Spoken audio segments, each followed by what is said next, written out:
అందరికి నమస్తే అండి.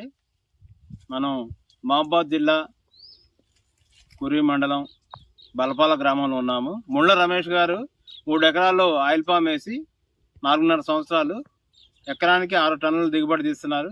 దాంతోపాటు ఇప్పుడు మరో 11 ఎకరాల్లో ఆయిల్ పామ్ వేసి వారు అంతర పంట కంది వేశారు, పత్తి వేశారు, మిరప వేశారు. మనం పప్పు దినుసులు ముఖ్యంగా మన నూనె ఏ విధంగా అవసరం, నిత్యావసరమో మన పప్పులు కూడా అవసరం కాబట్టి అపరాలు కూడా సాగు చేయాలి రైతులు. మన ప్రభుత్వం 50,000 రూపాయలు ఎకరానికి మొక్కల మీద, బిందు సేద్యం మీద, మెయింటెనెన్స్ మీద, అంతర పంటలకి 4 సంవత్సరాలకి ఇస్తుందండి. కాబట్టి రైతాంగం ఆయిల్ పామ్ పంట వేసుకోవాలి, దాంట్లో అంతర పంటలు వేసుకోవాలి, మార్కెట్లో డిమాండ్ ఉన్న పంటలు సాగు చేసుకోవాలి.